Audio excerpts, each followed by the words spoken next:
Hey guys, tonight we begin in ancient Britain. You've arrived in the green smoky age of the ancient Celts, when the forest spoke, the gods still listened, and for one night the world caught fire. It's Beltane, and the Druids are gathering. You trudge through the forest with a knife too dull to be spiritual, cloaks snagging on brambles that seem personally offended by your presence. The air smells of damp earth and green sap, the breath of the world thawing itself after winter's long sulk. Wood pigeons mutter overhead, sounding like they disapprove of your technique. Every twig you snap feels like a mild accusation from nature. You pause to rest your arm, pretending it's a ritual gesture rather than fatigue. In the clearing ahead, others are doing the same. Villagers of every age wandering about with baskets and grim determination.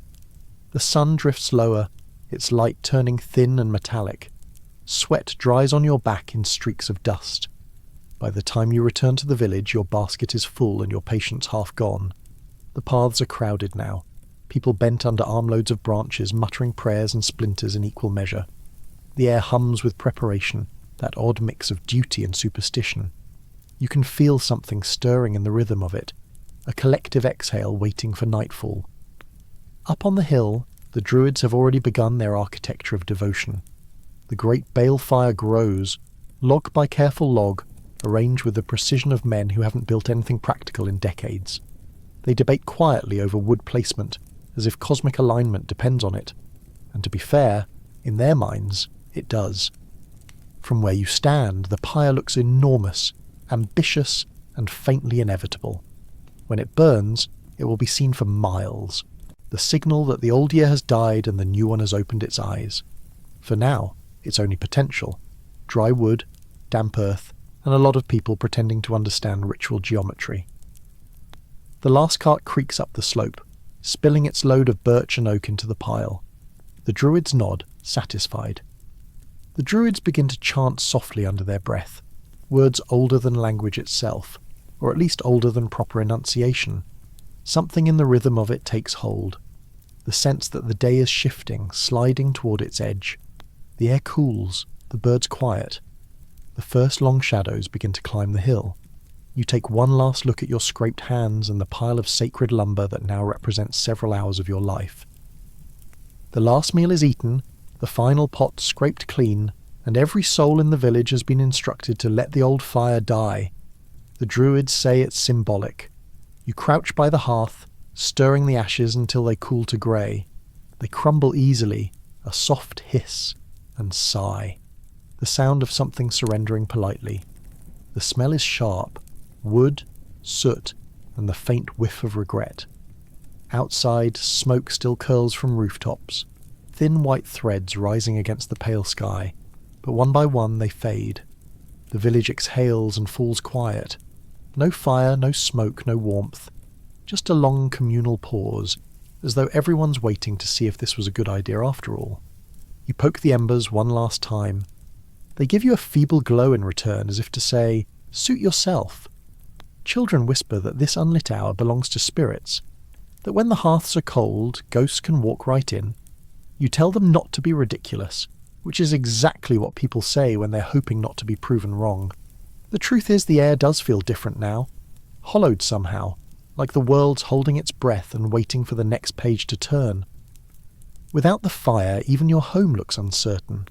The walls that once glowed gold now sit in shadow, suddenly more confident in their age. You realise that most of what you've called cosy was just lighting. You sit for a moment in the half-dark, staring at your empty hearth, the place that has warmed, fed and smoked you for the better part of a year. The Druids claim extinguishing it removes misfortune and illness. You suspect it mostly removes circulation from your fingers. There's talk that until the new fire is kindled, no one may relight their own, which means, for the foreseeable future, your household is operating on pure optimism. Outside, you can already hear your neighbour muttering about reasonable exceptions for emergencies. No one answers him. The Druids have very selective hearing. You wrap your cloak tighter and open the door. The street is dim, bluish with the kind of light that can't decide whether it's day or night. Every doorway stands open to the chill, and from each one peers a face. People staring at the same absence you are. For once, the entire village agrees on something. It's colder than Enlightenment suggested. A few houses still smoulder stubbornly. The Druids will come by to check, armed with what you assume are holy sticks and passive aggression. They'll nod approvingly at your fully extinguished hearth, of course, and move on to scowl at someone else's. This is how religion maintains standards. Somewhere beyond the fields a drum begins, slow, deep, and patient. The sound rolls through the valley like a heartbeat you didn't know you shared. It's the call to gather on the hill where the new fire will be born. Everyone hears it. No one pretends not to. You glance once more at the hearth. The stones are cold now, their blackened edges faintly silver in the dusk. It's strange. You've never noticed how empty warmth can look once it's gone. The room feels polite, as if it's waiting for something divine, or at least slightly less smoky. You close the door behind you, joining the others already heading toward the slope. Their breath clouds the air, brief and human against the long evening. Children run ahead, whispering about the gods of fire. You follow more carefully, whispering about twisted ankles. The fields are quiet except for the wind and the occasional complaint from someone who dressed too optimistically for an outdoor ceremony. Far above, the hill waits, dark against the sky, crowned with unlit pyres and too many druids for anyone's comfort. You can see the shape of the balefire silhouetted against the dimming horizon, its bulk already haloed by anticipation. And as you walk, you wonder, not for the first time, whether the gods ever look down at all this solemn effort and think, that's a lot of fuss just to relight the fireplace. Still, the ritual has its pull, the quiet procession, the fading light, the sense that something vast and old is paying attention. You join the slow procession winding up the hill. Cloaks drawn tight, faces half lit by twilight, the villagers move together in a long uneven line, a mixture of devotion, obligation, and poor footwear.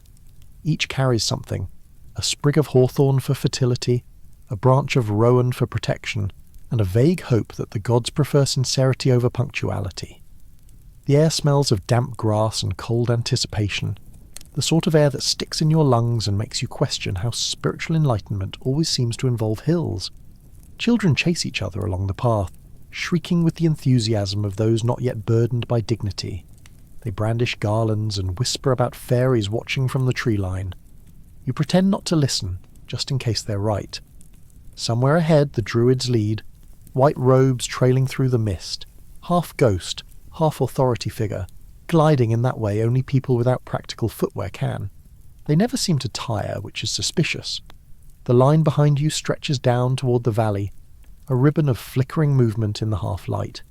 The last smoke from the extinguished hearths curls upward, pale and reluctant, as though the homes themselves are watching everyone leave. You climb past the last trees where the wind becomes honest, a cold, unfiltered truth that tugs at your hood and your patience. The view opens wide, the whole valley below dark and waiting, dotted with the faint silver glint of the river.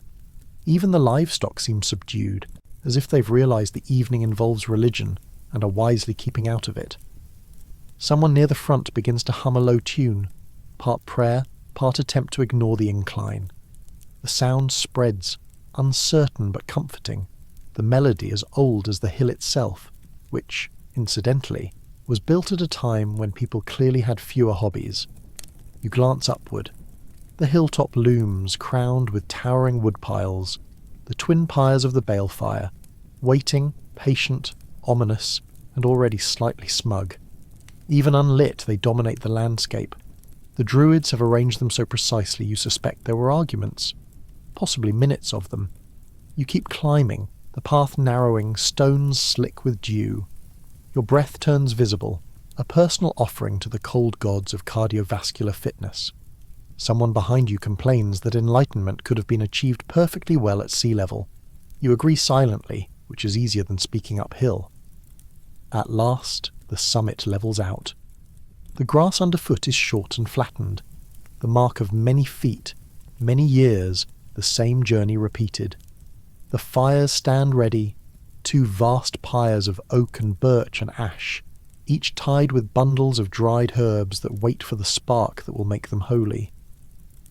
The druids fan out before them, taking their positions with the ease of men who rehearse devotion.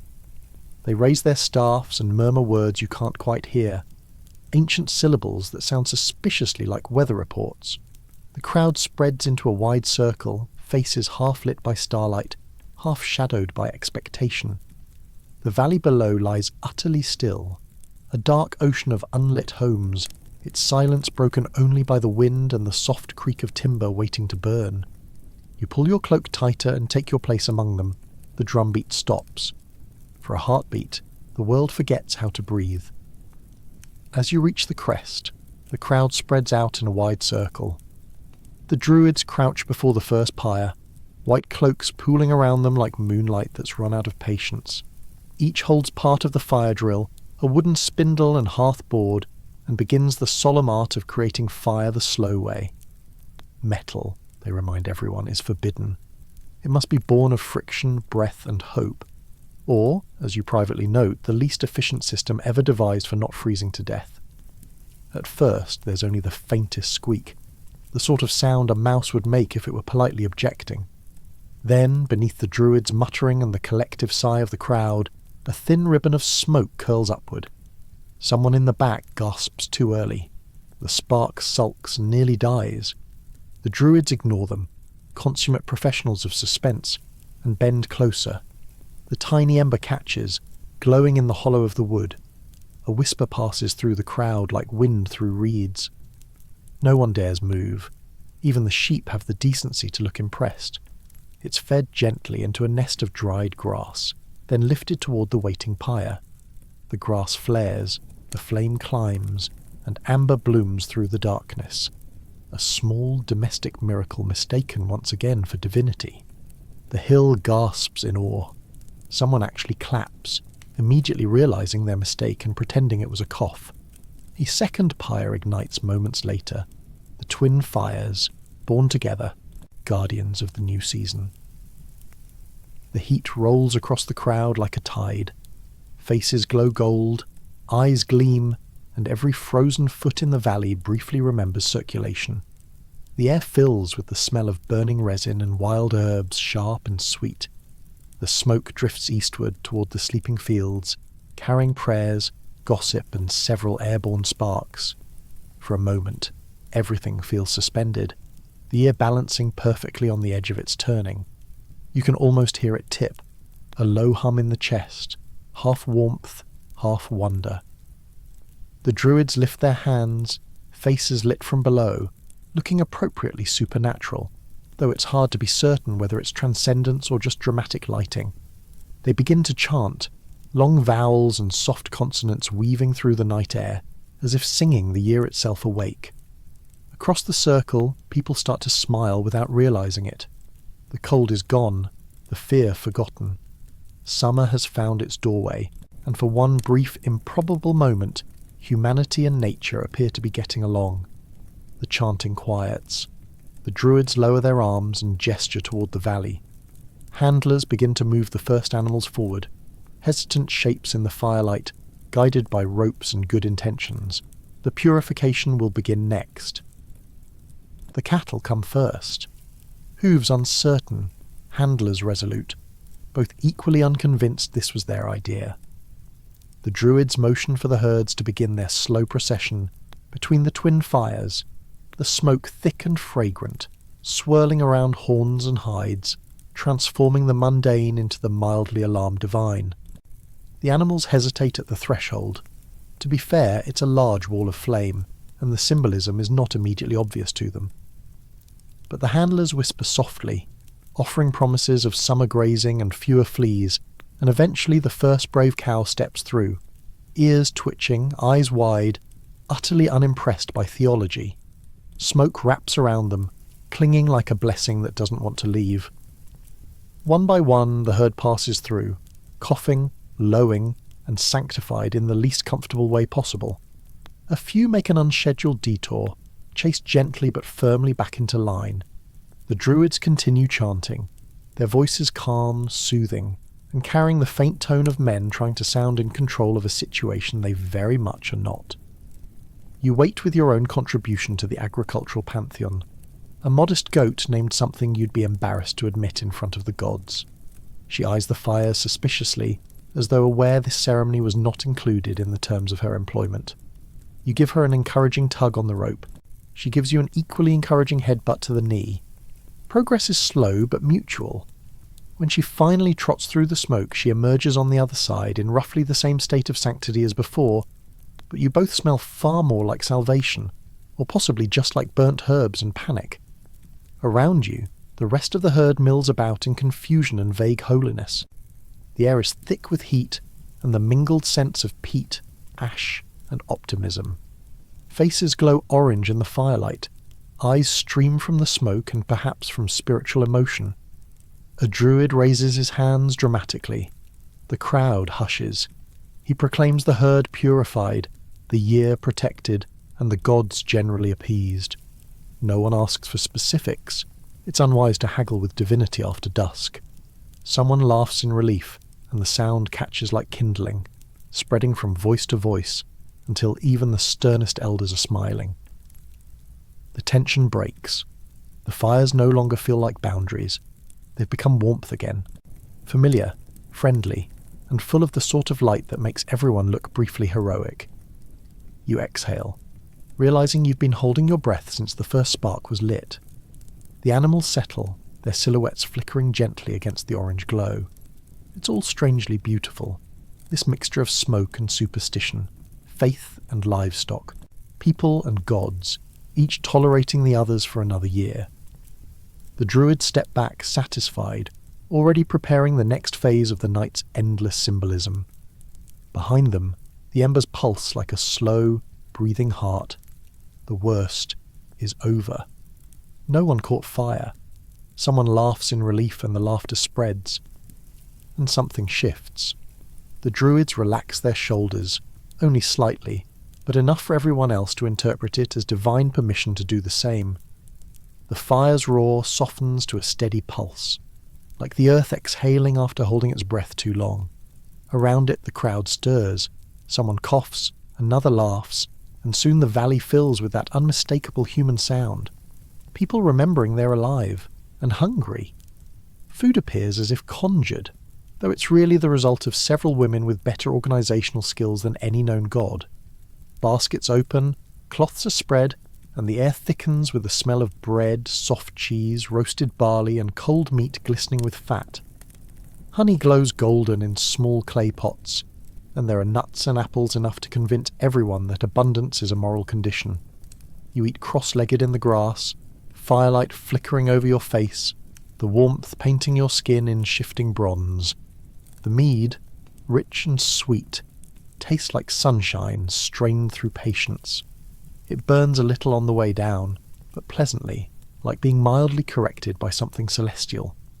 A man beside you claims that Belinus himself invented fermentation, and you decide not to challenge theology so early in the evening. After all, divinity seems as good an excuse as any for a refill. The mead flows freely, the bread disappears faster than reason, and soon a cheerful din fills the night. Not loud, but layered. The creak of benches, the thud of mugs on wood, the small sighs of contentment that mean civilization is briefly working as intended. Smoke from the fires drifts over everything, mingling with the scent of honey and roasted grain. The taste of it clings to your tongue, warm and slightly bitter, like the memory of a promise kept. The druids, who earlier looked carved from solemn stone, now permit themselves faint smiles. One even laughs, softly, in Druidic. It sounds like a riddle having a good day. As the feast settles into that comfortable rhythm between hunger and regret, the first strains of music rise, a flute and a drum, cautious at first, testing the night. The melody winds through the firelight like something alive, looping between groups, catching on laughter, pulling people closer. Someone starts a song. It's not particularly in tune, but it's sung with conviction, which historically has always counted as talent. The crowd joins in when they recognise the words, which happens around the third verse. The song is about the turning of the seasons, or possibly about someone who borrowed a neighbour's ox without asking. Interpretation varies by household. You drink, hum, and let the rhythm find you. Your heartbeat slows to match the drum. The air thick with heat and the smell of spilt mead. feels heavy in a comforting way, like a blanket made of the other people's good intentions. Children dance first, small, fearless shapes leaping and spinning at the edge of the firelight. Then the older ones join, the mead brave and newly inspired, until the whole hillside moves with the uneven grace of joy unplanned. There are couples holding hands, pretending it's just for balance, friends laughing too loudly at jokes that were only moderately funny an hour ago, the kind of laughter that catches on smoke and stays. Someone presses another cup into your hand, the universal sign of both hospitality and trouble. It's too sweet, too strong, and it makes the fire seem to breathe. You sip anyway, because Beltane has rules, and no doesn't seem to be one of them. The music quickens, the laughter climbs with it. The fires that had once roared in holy purpose now hum like great living hearts. And then, inevitably, as it does every year, someone decides the moment calls for leaping over them. It starts with the young men, of course. It always does. They line up beside a smaller fire, the kind safely categorized as symbolic. A druid nods, solemnly acknowledging that, yes, this is technically part of the ritual. You're not sure if that's true or just good politics. The first jumper runs, leaps, clears it cleanly, earning applause, admiration, and a faint singe on his tunic hem. The second hesitates mid-air, which is never a good choice in theology or physics, and lands in a shower of sparks. He emerges triumphant, if slightly crispier. Soon it becomes a contest. 1 jump for luck, 2 for love, 3 for a story you'll later deny. You tell yourself you'll just watch, but then someone calls your name, and the crowd parts like a polite version of destiny. The fire looks smaller from a distance. Up close it hums with heat and mischief. You take a breath, run, leap, and for one wild heartbeat you're flying through light and smoke, caught between fear and exhilaration, half human, half story. The crowd cheers. You land intact. You smell of victory, singed wool, and potential regret. It's a good mix. Others follow, laughing and shrieking, arms linked, jumping in pairs. Each spark that touches cloth draws gasps, cheers, and that one very specific smell that means someone's sleeve has met divinity. Overhead, the stars shimmer through the smoke. For a moment it's hard to tell whether the heavens are watching, or simply joining in. As the energy ebbs, the crowd gathers closer around the main fires. The druids step forward again, reclaiming the stage with the gravitas of men who have tolerated enough singing for one evening. They hold out bowls of milk, butter and honey, casting spoonfuls into the flames. Each hiss of steam rises like a prayer, each drop a soft bribe to the god Belinus, the shining one of summer. The people follow, tossing bits of bread, berries, or whatever's left of their supper into the coals. Even the goat from earlier contributes, unintentionally, but with enthusiasm. Then come the stories, old ones, the kind told by men who have been waiting all year for a captive audience and an excuse to exaggerate. They speak of battles between light and darkness, of gods who rode sunbeams across the sky, of mortals who angered them by asking sensible questions. You listen, half in fascination, half in drowsy surrender. Every flicker of flame seems to move in rhythm with the tale. Every pop of wood punctuates a line. Beside you someone laughs softly, not at the story, but at the storyteller's growing grandeur. The sound is contagious. You find yourself smiling without meaning to. The night grows old quietly. The music slows, voices lower. A few have wandered off into the fields to commune with nature, which is local slang for lie down before gravity wins. The fires settle into deep glowing mounds of ember, red at the core, ringed with ash and gentle heat. The shadows dance slower now, as if tired too. You lie back on the hillside, cloak wrapped close, the earth beneath you warm from hours of firelight. Above, the stars tangle with the smoke, bright and unblinking, watching the festival like ancient auditors. The mead hums softly in your veins. Someone nearby murmurs a lullaby to a child already asleep. The melody drifts on the wind, thin as mist, comforting as heartbeat. You don't sleep, not really. You drift, the way firelight teaches, slowly, without argument. Thoughts lose their edges. The line between now and forever blurs until it's just warmth and you and the steady pulse of a world that still turns. Somewhere behind your eyelids, the night unfolds itself into memory. You see the fires rising again, the laughter, the sparks, the faces half lit by awe. You remember the jump, the taste of smoke, the way the flames seem to speak in tongues older than words. In the half-dream, the gods walk among the people, not as shapes or visions, but as the warmth itself, as the crackling sound of connection, as the quiet certainty that even in the dark, light always remembers the way home. The fires are lower now, smouldering heaps of red and grey. The sky to the east has softened, no colour yet, just the suggestion of it. Around you, others stir. A woman yawns, a man snores, a child reaches for his mother's hand in the dark. The night is ending, though no one has declared it.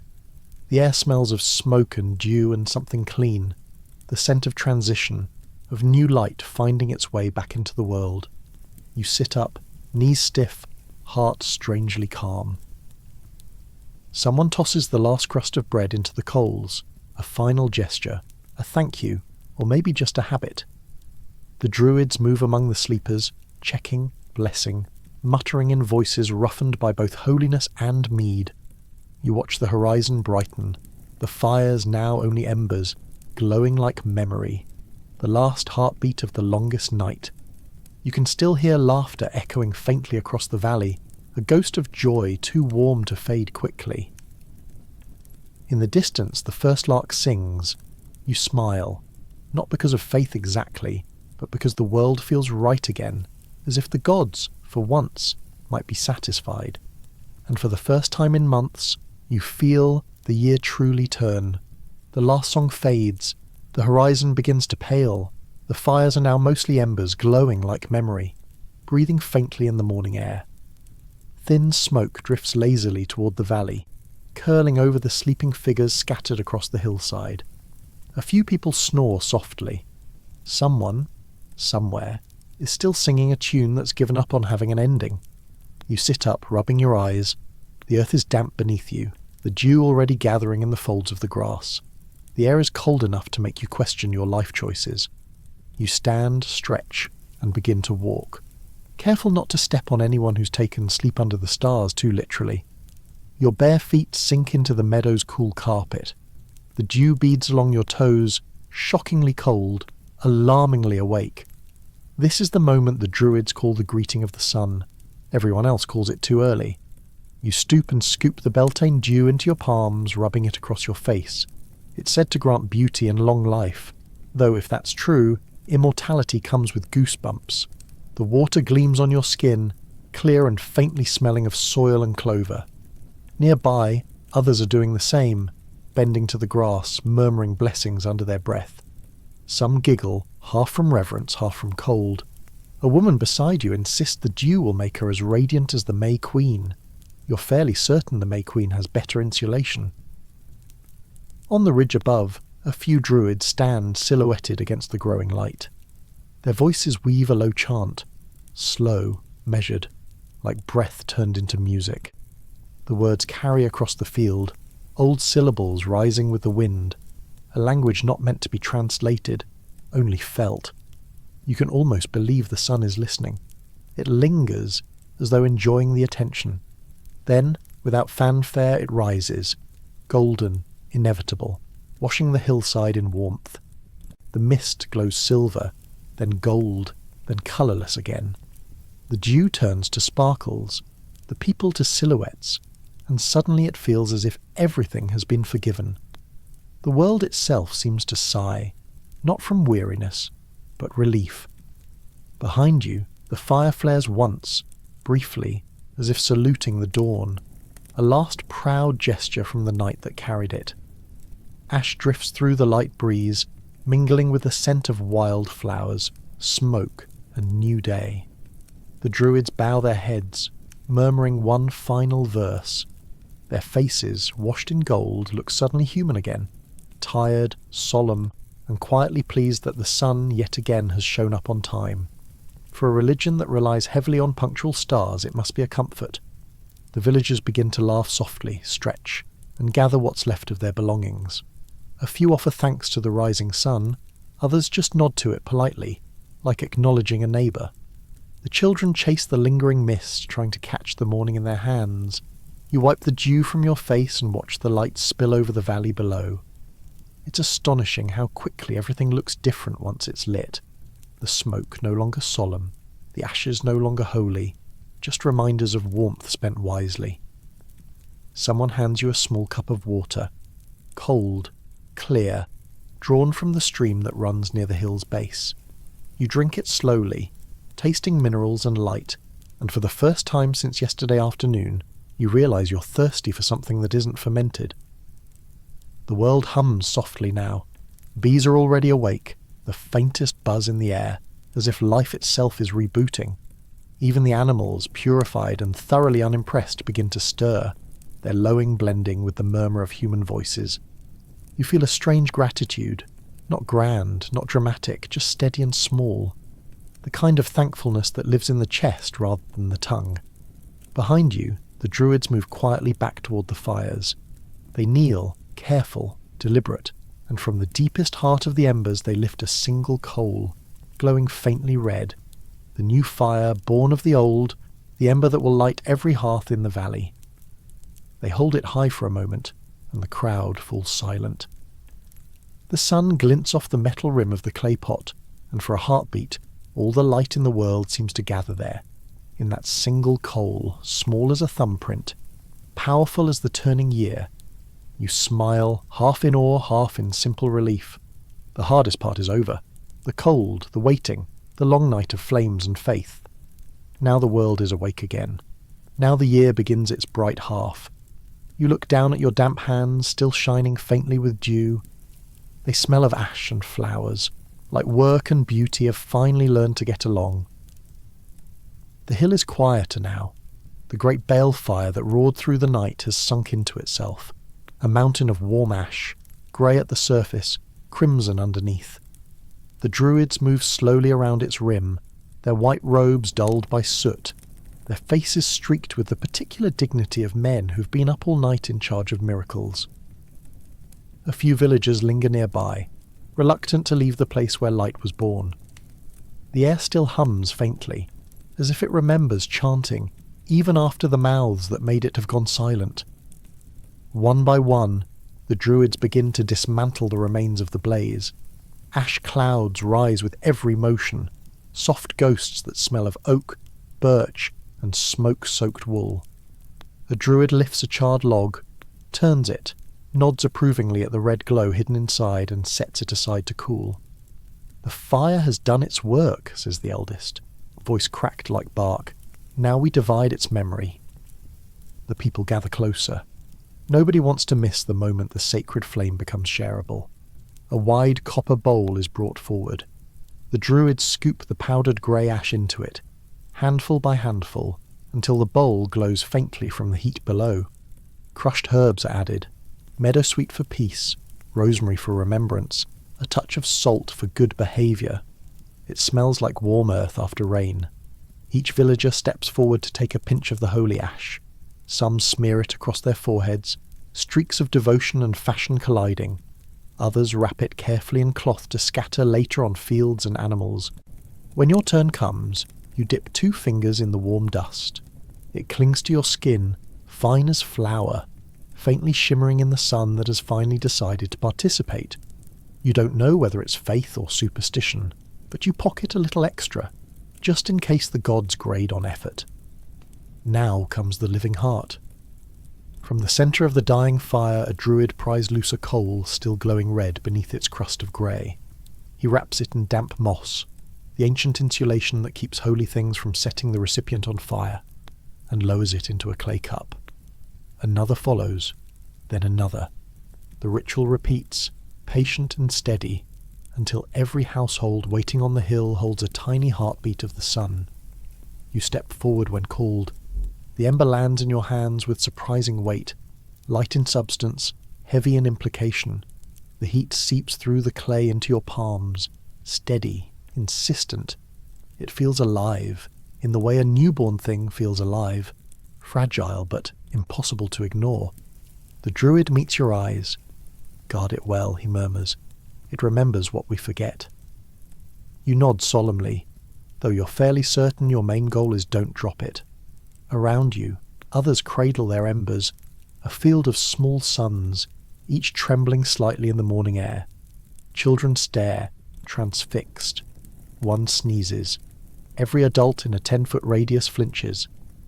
When the last ember has been given, the eldest Druid raises his staff.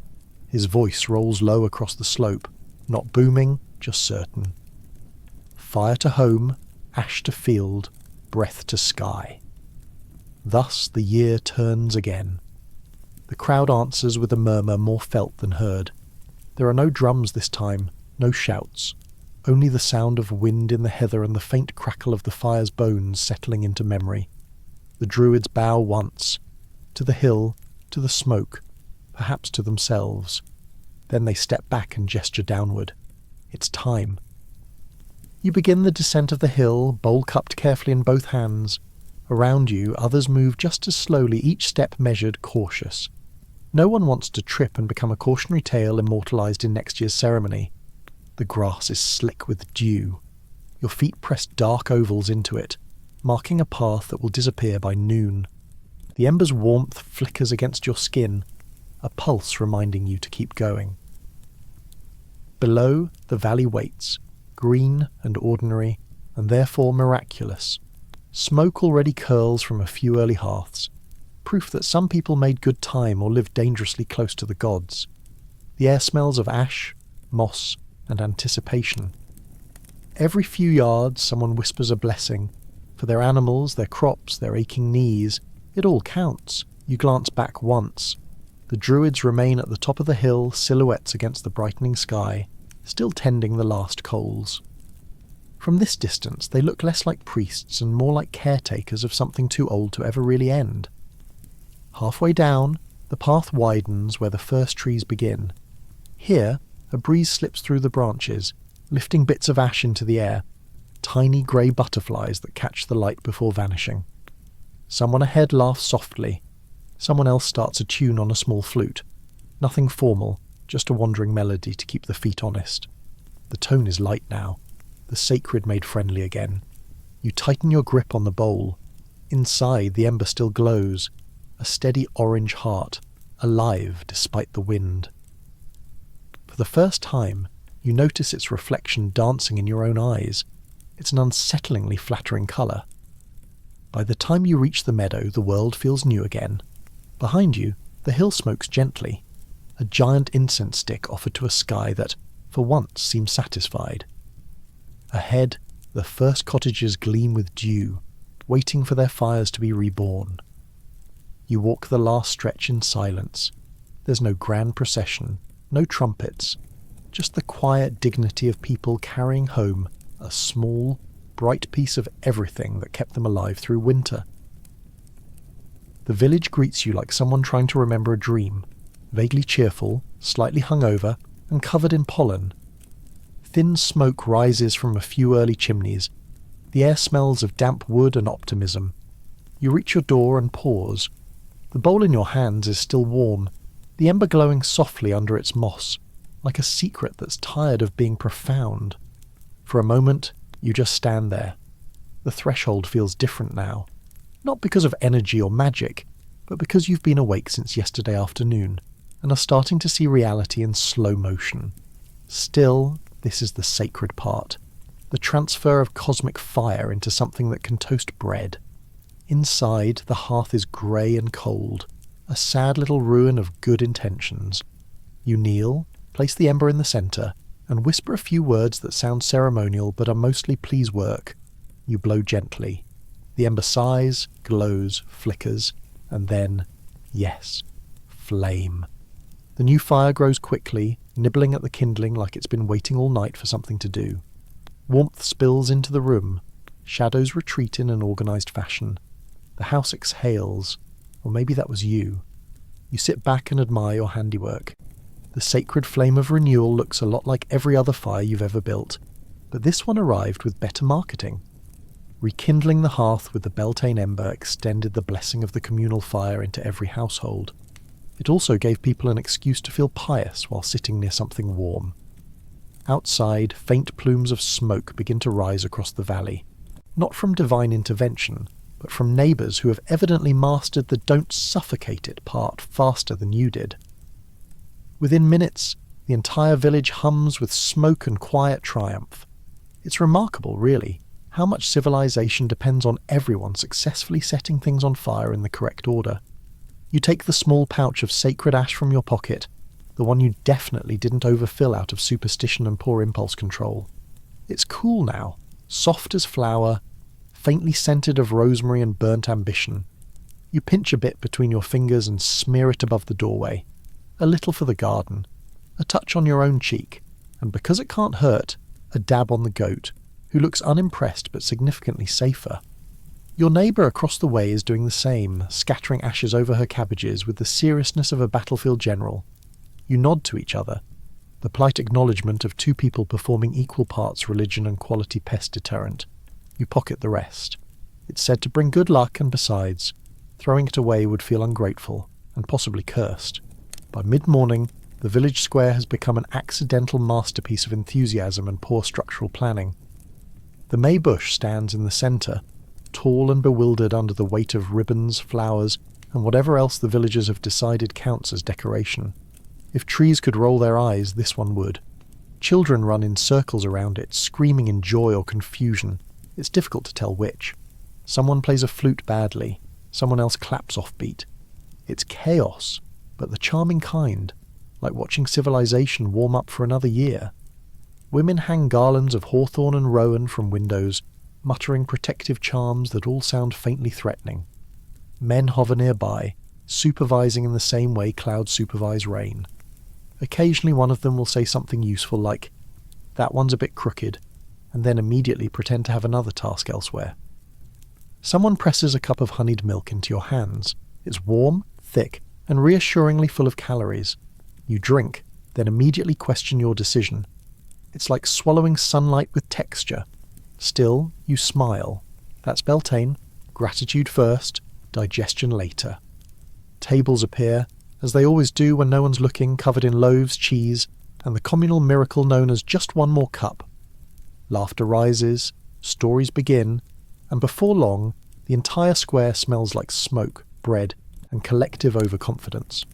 You find yourself in conversation with a neighbour who insists that leaping over last night's fire cured his bad back.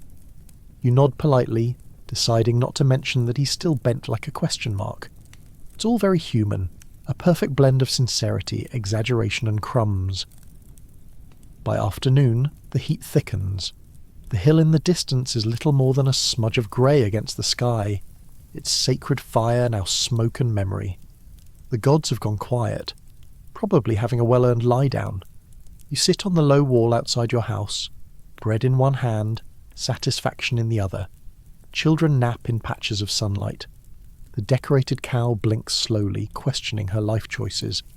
You look down at your hands, still streaked with ash and faintly glittering with dew from the morning. The combination makes you look both holy and in need of soap. Still, it feels right. You've survived another winter, another ritual, another reminder that the world, despite everything, continues to turn. A faint breeze stirs the ribbons on the May bush. The bells tinkle, the garlands rustle, and somewhere in the distance someone begins to sing. A tune you recognise, slower now, almost a lullaby. It's not a grand ending, just a good one. No thunder, no omens, no gods descending to applaud. Just sunlight, smoke, and the pleasant weight of a job well done. You glance once more toward the hill, pale against the horizon, its duty complete for another year. The fire sleeps, the people rest, the circle holds. You brush a smear of soot across your cheek, decide it's a look, and head inside. The new hearth fire carried the community's blessing into each home. The maypole and garlands mark the public renewal of life and fertility, the human proof that the gods had once again accepted their terms. The day warms to stillness. The fire is now domestic, the valley alive, the year renewed. The hill lies dark again. Its stones are warm beneath the cooling air, faintly scented of ash and something older. Not smoke exactly, but memory. The stars have reclaimed the sky, patient as ever, pretending not to notice how humans keep borrowing their light. Below, the valley glows in soft constellations of chimney smoke. Each home flickers, a small beating heart of fire. The great bale fire is gone now, but its children live everywhere, on every hearth, behind every doorway, warming hands that will never remember the first spark but still rely on it. The rituals are finished. The songs are done. Only the steady breathing of a world at rest remains. For a while, nothing moves except the grass, and even that sways quietly, as if not to wake anyone. It's not peace, exactly. It's something more durable. Contentment. That soft middle place between hunger and plenty, fear and faith. The people would sleep now, their skins smelling faintly of wood smoke, their dreams full of embers and laughter. They would wake tomorrow, not enlightened but simply alive, which at this point in history was the more impressive achievement. They did not know what year it was in the way we do. They did not count it in numbers or deadlines or notifications. For them, time was a circle, not a schedule. The year turned like the sun, rising, falling, coming back again, no matter who was paying attention. They lived by seasons, not by screens. When the fire went out, they relit it. When the cold came, they endured it. When the gods demanded ceremony, they offered what they could: bread, song, laughter, and occasionally their best goat. And somehow it was enough. You wake before dawn because the rooster insists. Not that the rooster cares for your plans or your dreams, or the thin layer of warmth you managed to trap beneath the straw mattress. It simply insists loudly, persistently, with a conviction that cannot be argued with. You groan, a soft, untranslatable sound, muffled by the rough wool of your tunic and the damp straw beneath you. The mattress is damp again, and the smell of earth never quite leaves your clothes, clinging stubbornly to your hair, to the folds of your skin, to the sleeves of your tunic. Some mornings it smells of mud and hay. Other mornings it smells faintly of last night's fire. All mornings it smells of survival. There's no glass in the window. Only a rectangle of oiled linen stretched taut across the frame, attempting to keep wind, rain and frost at bay. It fails most mornings, and yet you never complain. You've learned, in the subtle, persistent way of peasants, that complaining accomplishes very little and chills the body quickly. You pull on the same tunic as yesterday. Its wool is rough and homespun, dyed a brown so deep it resembles wet earth, the result of mixing every leftover colour together until they surrendered into one indistinct shade.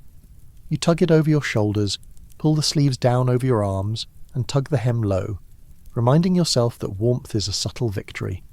The tunic scratches against your skin, but scratching is nothing compared to frostbite. The air bites your skin through the gaps in your tunic. Frost clings to your hairline and eyelashes, catching in little crystals that glint faintly in the first hints of light. It is another morning in a village that doesn't have a name you'd recognise. A scattering of thatched huts, each with smoke curling lazily from its small chimney, each leaning at angles that suggest centuries of compromise between wood, mud, and necessity. You step onto the earthen floor, your bare feet sinking slightly into the cool, hardened mud. Every crack and ridge of the floor tells a story of last night's chores, last week's celebrations, last year's harvest. Your toes feel the cold, and yet you know the rhythm of life here. The chill will not kill you, though carelessness might. The church bell tolls in the distance, a slow, steady reminder that the day has begun. You almost resent its punctuality, yet find comfort in its constancy. Time moves as it always has, and you move with it, or risk being left behind. It always begins. You bend to shake the straw from the mattress, watching the tiny particles dance lazily into the air. Some stick to your hair, some fall back down onto the floor. You think of fleas, of lice, of the invisible creeping hazards that occupy every nook of a peasant's life. These are normal. You have lived with them longer than you care to remember, and they have lived with you. A truce of necessity. You gather your clothing, checking each layer: tunic, undertunic, leggings, socks woven from thick wool. You tug the socks into place, rolling the layers until the feet are snug and warm. You adjust the belt around your waist, ensuring that the small pouches it holds, a bit of flint, a scrap of dried herbs, a stolen onion, are secure. You reach for your wooden clogs, the soles worn thin from seasons of mud and stone. You slide them on carefully, the leather straps stretching just enough to hold but not to pinch. The smell of the leather mingles with smoke, straw, and earth. It is a smell you associate with survival, a subtle perfume of continuity. You pause to run your fingers along the walls. The mud plaster is cracked in places, and soot stains the ceiling above the hearth. You remember last week's windstorm, how it whistled through the gaps in the roof, how the pig had grunted indignantly in the corner. A small narrative of discomfort, easily survived. You smile faintly at the memory. Survival is often about noticing small victories, even in mud. Finally, you open the door. A wisp of cold air greets you like a blunt but predictable handshake. Your eyes take a moment to adjust to the grey low light of pre-dawn. Frost clings to rooftops. Mist hovers over the green, wrapping the village in a ghostly embrace. The sound of dew dripping from eaves competes with distant chickens and the persistent crowing of the rooster, who now has begun its second chorus. The ground is soft, spongy underfoot, as if the village itself exhales and inhales through the mud. You notice footprints, some yours from yesterday, some perhaps from the neighbour who fetches water before the sun. Patterns form a faint map of village life, connecting cottages, the well, the barn, the church, the Lord's manor that looms beyond the green. You take a slow breath. The air is cold and sharp, but also clean, carrying hints of smoke, wet straw, and the distant stink of manure. The smells are familiar, comforting in a strange way. They speak of survival. Some of your neighbours are stirring. A woman shakes her straw mattress and begins pulling on her own tunic. The children chase a hen across the muddy green. The pig snorts indignantly from the yard. The blacksmith's bell clinks faintly, though the forge will not really start until the sun rises fully. You hear the distant clatter of buckets against stone. Water from the well is heavy and cold, and you think of those who must draw it in winter when frost stiffens the rope. You, for today, are spared that task. A small relief. The church bell tolls again. Prime. Time to begin labour, whether you are ready or not. You watch the light slowly stretch across rooftops, turning mud to a faintly reflective silver. A crow caws from a nearby tree, its voice sharp in the mist. The village exhales, ready for the day. You pause by the door, feeling the cool breeze against your face. Thoughts drift lazily. The crops, the small plot you tend, the Lord's expected tithe, the church's portion, and the tiny bit that will remain for your family. A sigh escapes your lips. Life is simple, yes, also relentless. You consider the year, planting, harvesting, praying, enduring. Seasons march in predictable, sometimes cruel steps. You are merely along for the rhythm. Yet, in these early moments, there is still possibility. The warmth of your tunic, the grip of your boots, the familiarity of the village smells, all these small, tangible comforts remind you that survival is not impossible. You bend once more to check the straw on your mattress. Tiny insects scurry away, invisible but persistent reminders of the small battles that define daily life. You shake it out carefully, mindful of not losing the few comforts the bed provides. You smooth your tunic, adjust your belt, tuck the flaps of your leggings, and take a slow, deep breath. The sun has begun its faint climb over the horizon, just enough to catch frost on the grass and illuminate the roofs of the village. Smoke curls from chimneys, children's laughter blends with animal grunts, and the distant church bell continues its predictable chime.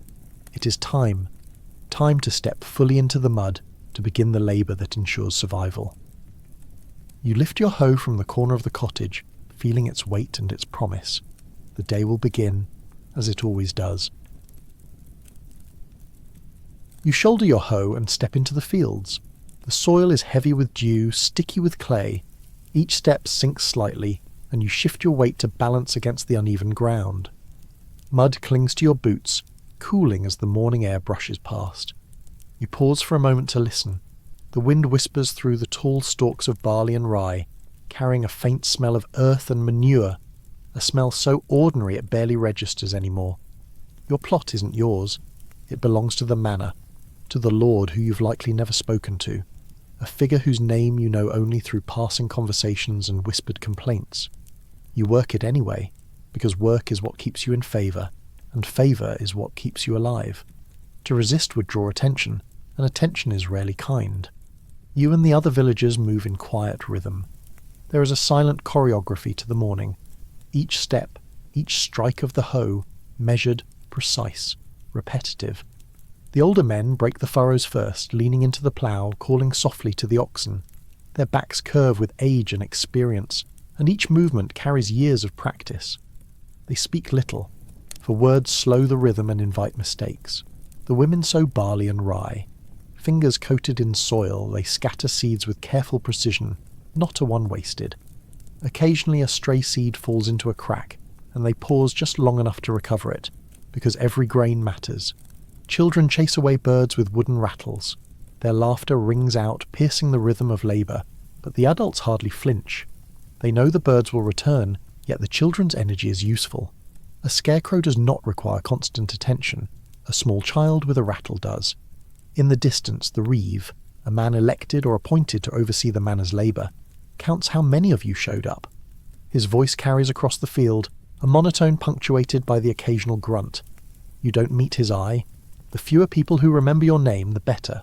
Noticeable labour invites extra scrutiny, and scrutiny rarely favours you. You note how he jots figures on a scrap of parchment. Perhaps he will relay the counts to the steward, who relays them to the lord. It is a chain of observation designed to remind you of your place. You step carefully, working in the furrow beside your neighbour, synchronising your movements so that nothing seems out of order. A pair of oxen strain at the plough, pulling the heavy oak beam through the mud. Their muscles ripple beneath thick hides, breath forming misty clouds in the cold air. The plough bites the soil, flipping clods that smell rich and pungent. Every tug is a minor battle, every movement a testament to endurance, yours and the oxen's alike. You consider the dream of one day having your own team of oxen, imagining the freedom it would bring. Then the practical part of your mind intervenes. A dream like that costs more than your life is worth. You bend your back and adjust your grip on the hoe, feeling the familiar ache in your shoulders. The mud offers no mercy, the day offers no pause. You notice small details that few others do. A mole tunnel collapsing under the edge of a furrow. A single blade of barley bent unusually toward the sun. The shimmer of dew on spider webs woven between the crops. These little signs tell a story of the field itself. Where the soil is softer, roots run deeper. Where the shadows linger, the frost remains longer. Where the birds congregate, seeds are most abundant. Knowledge of these tiny patterns allows you to work smarter, not harder. And in the long seasons of survival, small efficiencies mean the difference between fatigue and endurance. The wind picks up slightly, brushing against your face, tugging at the edges of your tunic and the straw in your hair. Somewhere a crow caws. It is an ordinary sound, yet it punctuates the rhythm of the labour. You inhale the cold air, taste the soil faintly, and let it settle in your lungs. Your neighbours are in distinct shapes, heads down, hands busy. Conversation is minimal, words used only when necessary.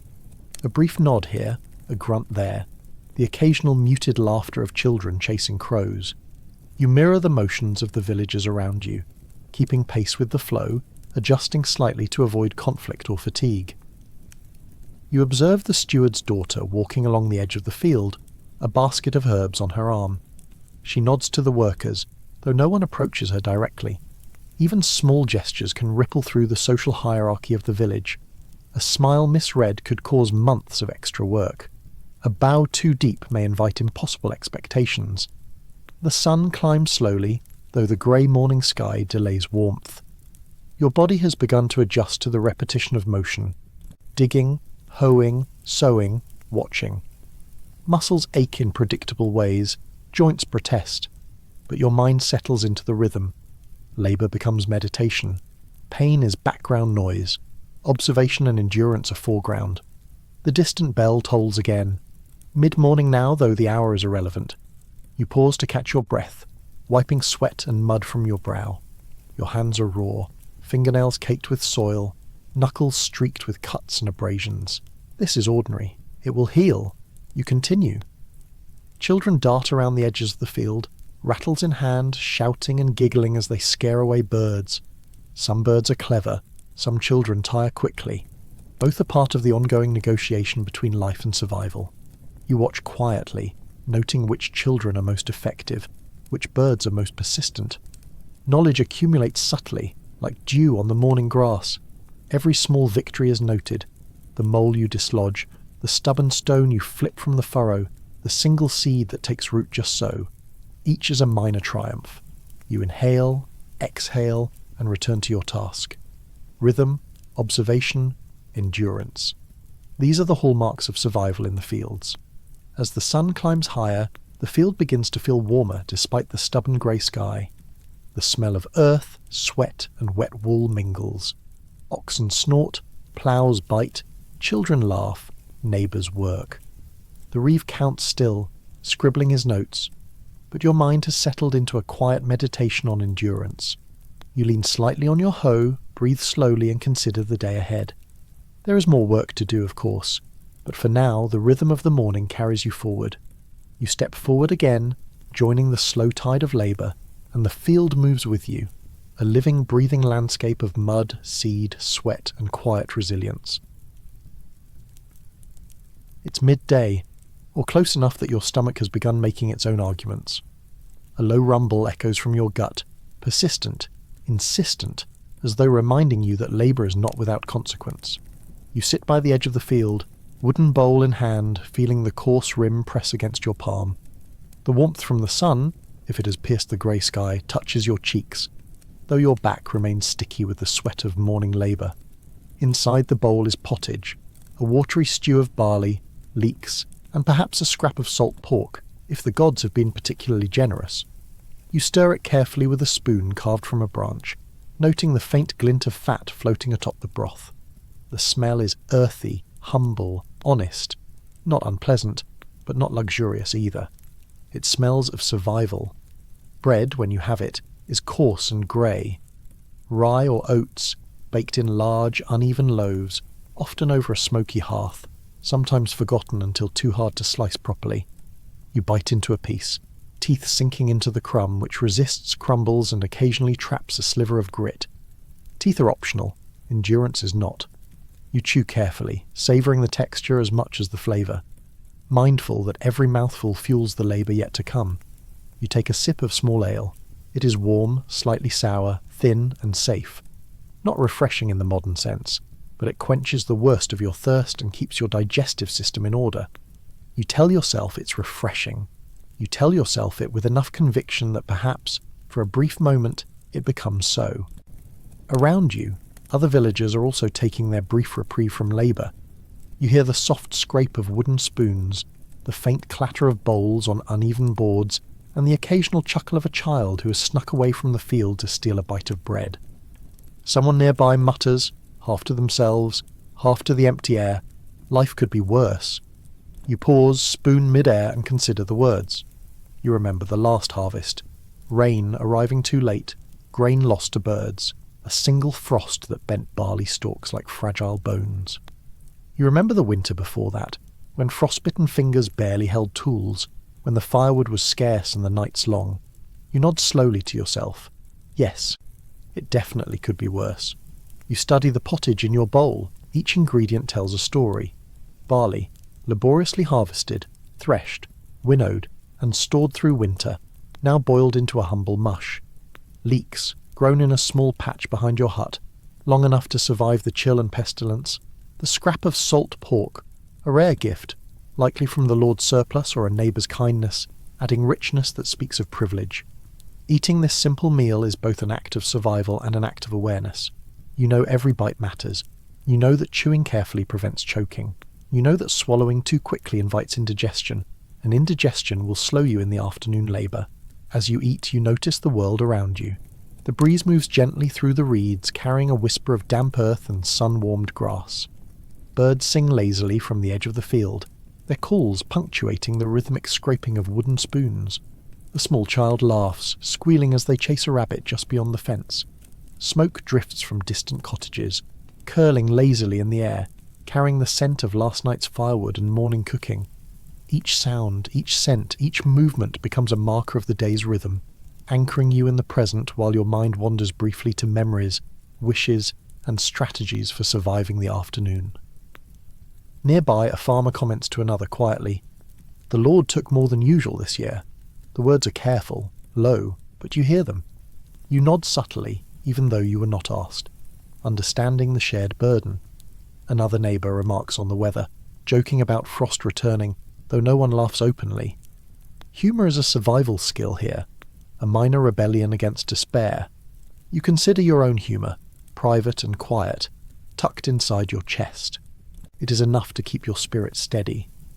You sip the pottage again, letting the warmth spread slowly from your stomach outward. You chew a piece of bread, coarse though it is, and imagine its journey. Soil to seed, to toil, to hearth, to bowl.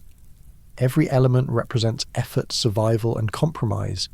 You eat slowly, deliberately, savouring not for pleasure but for strategy.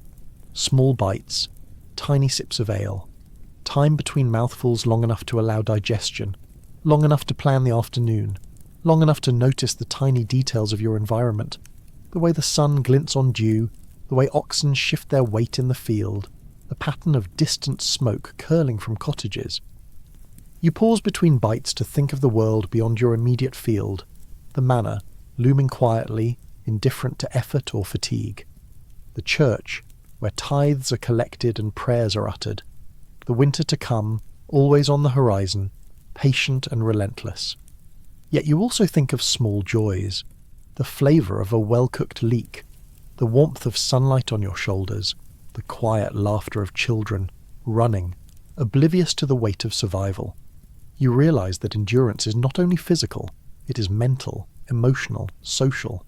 You must balance work, nourishment, observation, and thought to navigate the day successfully.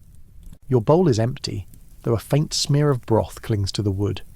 You stand slowly, letting the small meal settle in your stomach. The breeze brushes across your cheeks again.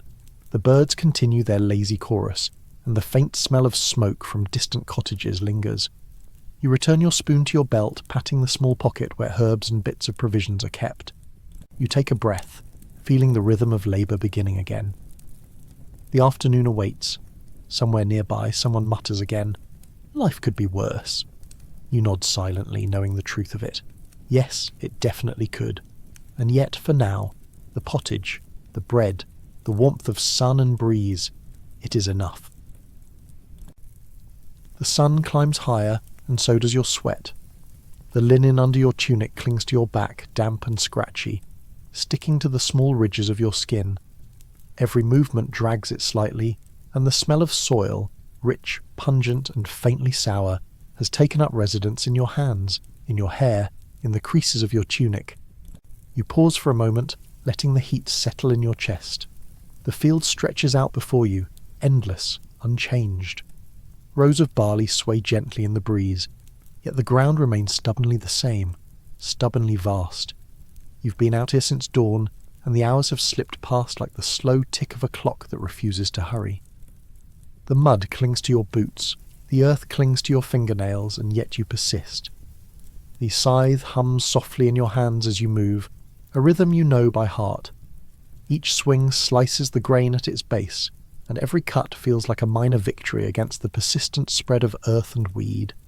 The muscles in your arms protest, your shoulders ache, but your body has long since adapted to the repetition.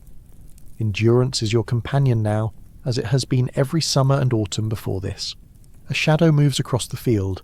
The steward rides past, a minor lord with a major attitude. His cloak flutters slightly in the breeze, his horse steps carefully, and his eyes scan the field with the air of someone evaluating your soul. He checks that the work is done, scribbling notes onto a scrap of parchment that will likely reach the lord by evening. You pretend not to notice. You're good at pretending. Your hands stay busy with the scythe, your eyes fixed on the grain, your mind occupied with calculations of how many stalks remain. Your thoughts drift naturally to harvest season. The days are long, longer than they feel necessary, filled with sweat, strain, and subtle triumphs. Communal threshing looms in memory, men swinging flails in unison, women carrying baskets of grain, the air filled with dust and the smell of crushed straw. Collectors of the Lord move silently among the workers, counting sheaves, measuring portions, claiming their share before the rest can be enjoyed. By law, the Lord will take about a third of your labour. The Church claims another tenth, ostensibly for divine purposes, though you suspect God has more pressing concerns than barley quotas. What remains is yours, barely. Enough to survive, enough to endure another season, but never enough to dream recklessly. The wind rustles through the wheat, carrying faint whispers of distant cottages and the low chatter of other villagers. The scythe hums with a soft metallic scrape against the stone, and oxen grunt in the distance as they pull the heavier loads of harvested grain. Dust rises faintly, clinging to your hair, your tunic, the edges of your gloves. The sun climbs further, warm against the damp linen, a subtle weight on your shoulders as much as your toil. You pause to wipe your brow, noticing the tiny flecks of sweat drying in the sun, mixing with the fine dust of the field. Every sense is engaged. Sight, the endless green and gold of the field. Smell, earth, sweat, smoke from distant hearths. Sound, swish of the scythe, wind in grain, distant clatter of oxen hooves. You settle into the rhythm again. Left foot forward, scythe arcs to right, then left, back and forth, back and forth. Time stretches thin, elastic, measured by breath and swing rather than by clock. Your mind drifts gently as the body repeats what it knows by memory. You notice the small triumphs of labour, a stubborn patch of weeds finely cleared, a furrow neatly cut, a row of barley harvested without error.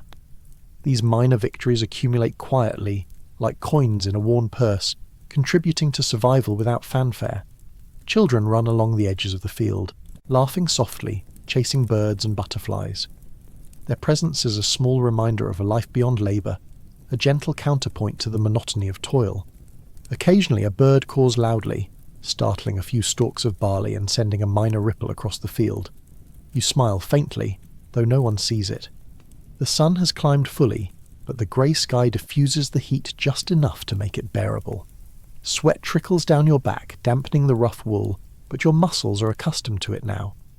Blisters, scratches, and minor aches are ordinary companions. You acknowledge them silently without complaint. You pause briefly, leaning on your scythe, breathing deeply. The horizon remains constant. The field seems exactly as it did when you began, yet subtly different. Furrows slightly deeper, weeds less persistent, the faint smell of freshly turned earth stronger. Other villagers move quietly around you. Some take small sips from flasks of weak ale.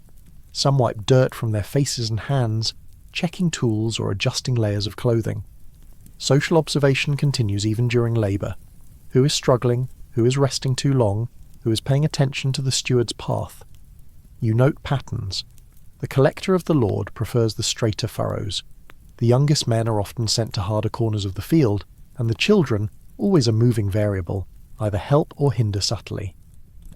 Understanding these dynamics allows you to work efficiently, avoid excess scrutiny, and conserve energy for moments that truly matter. You straighten, back-aching but steady.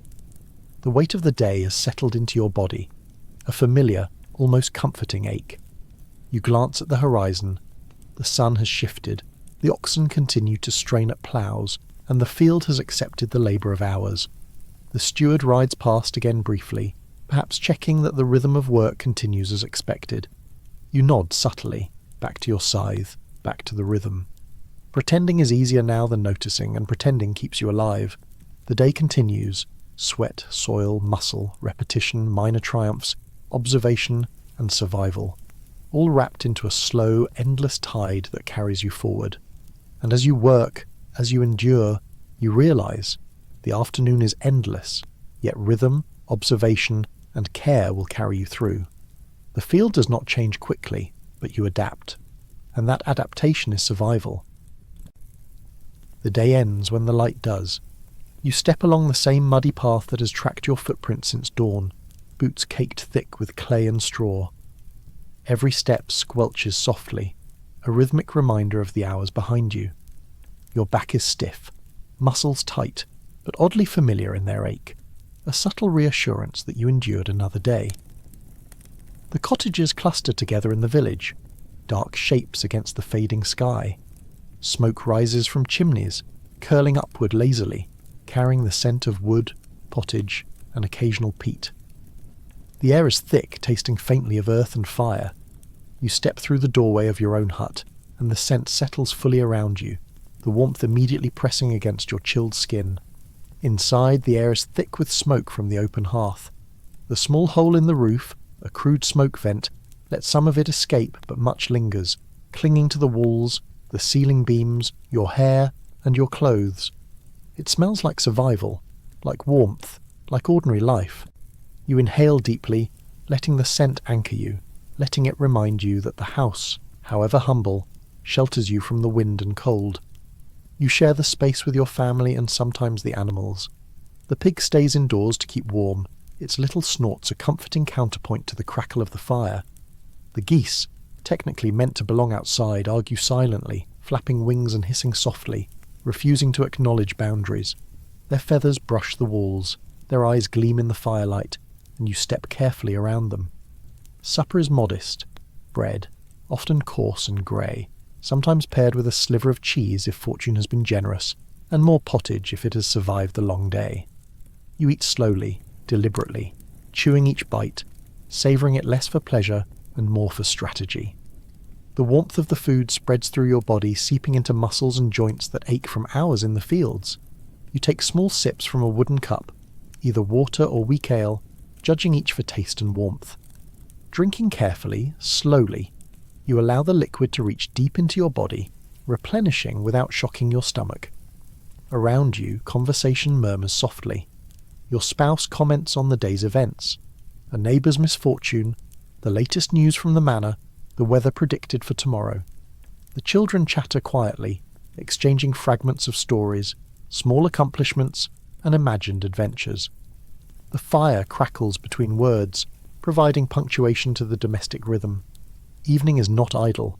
There are chores to attend. Stacking wood near the hearth for the night, fetching water, tending small herbs or a hidden vegetable patch. The pot simmers, its lid rattling occasionally, waiting for the day's last nourishment to be portioned. You move quietly, deliberately, aware that every motion, even minor, contributes to survival. The walls are thin, the roof leaky in spots, and the air smells faintly of dampness mingled with wood smoke. You check the children's straw mats, adjust blankets made from old cloth or patched linen, and ensure that everyone is warm before sitting down for your own modest meal. As the last bits of pottage are eaten and bowls are scraped clean, the children settle fully into sleep. Their breathing becomes soft even, a gentle percussion that joins the fire's crackle. You and your spouse share a bed frame of rough timber, each shift of weight producing creaks that echo softly in the small room.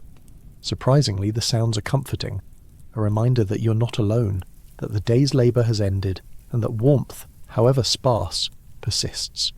You lean back against the wall, feeling the heat radiate from the fire, noting the faint glow reflecting off walls blackened with soot. Outside, the wind presses against the hut, but inside, the world is calm, contained, familiar. You close your eyes for a moment, letting the day's work, the evening's warmth, and the quiet breathing of those around you settle into your mind. Thoughts drift to tomorrow. The sun will rise, the fields will await, the mud will cling again, and yet, tonight, you are safe.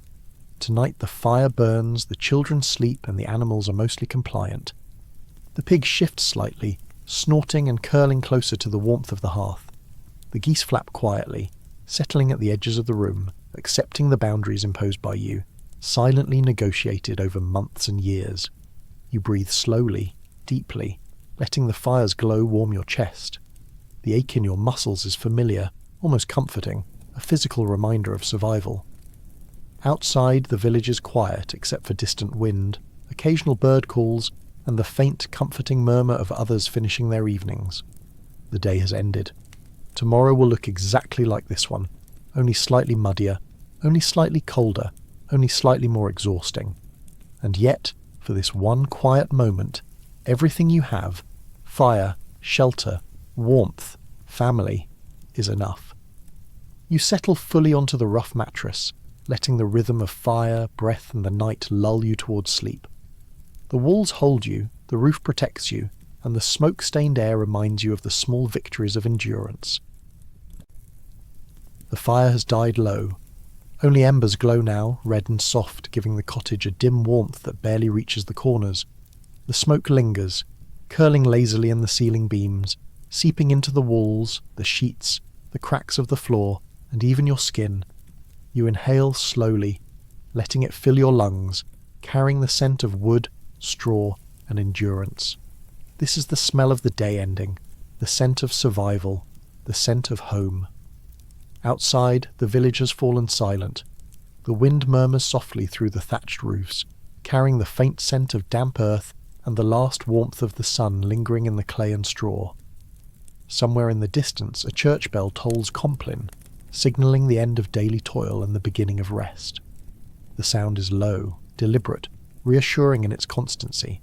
You close your eyes and let your mind drift. Summer festivals pass before you like slow-moving clouds. The Lord's Fair, where colour and music break the monotony. The smell of roasting meat and fresh bread.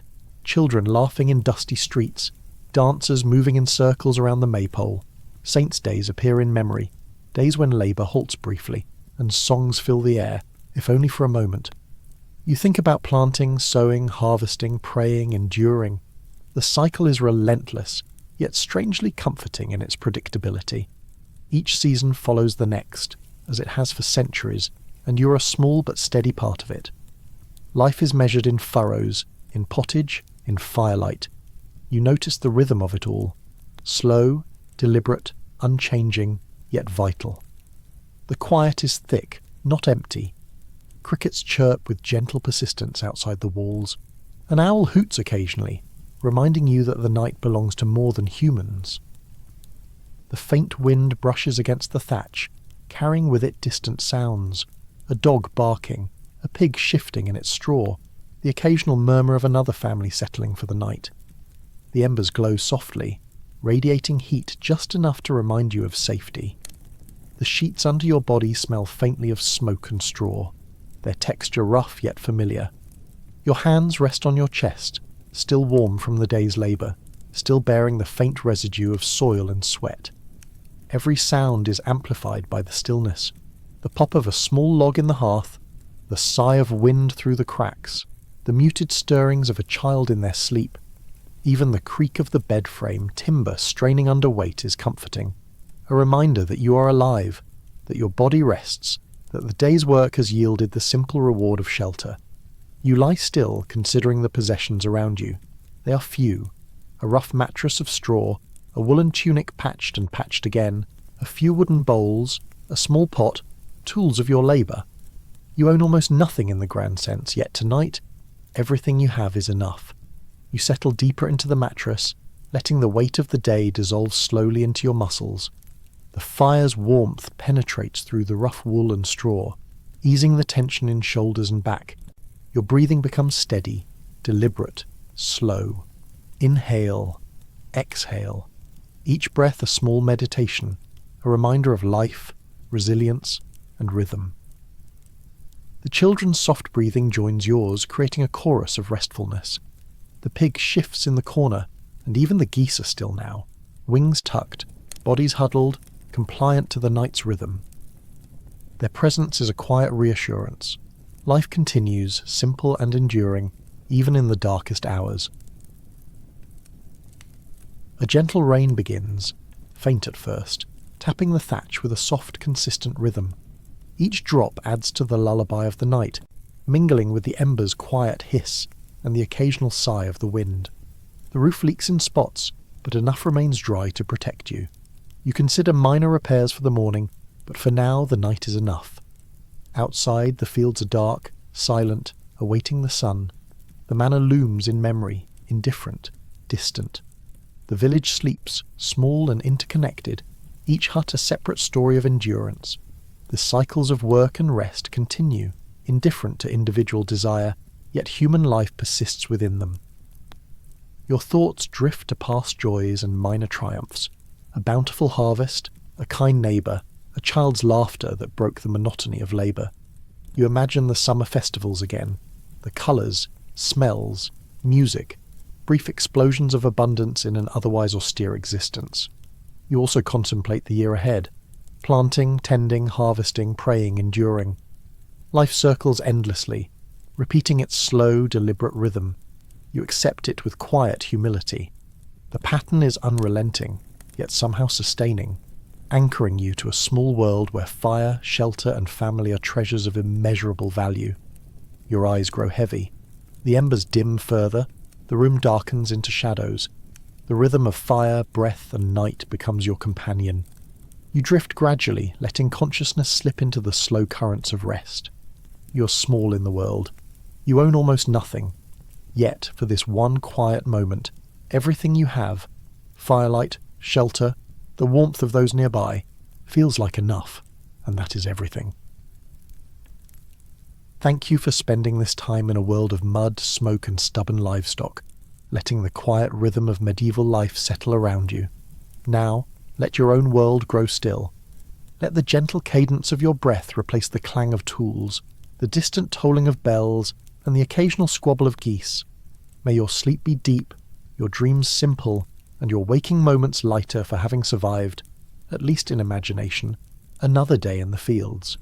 May your straw mattress be dry, your fire warm, and your pottage tolerable tomorrow. Good night.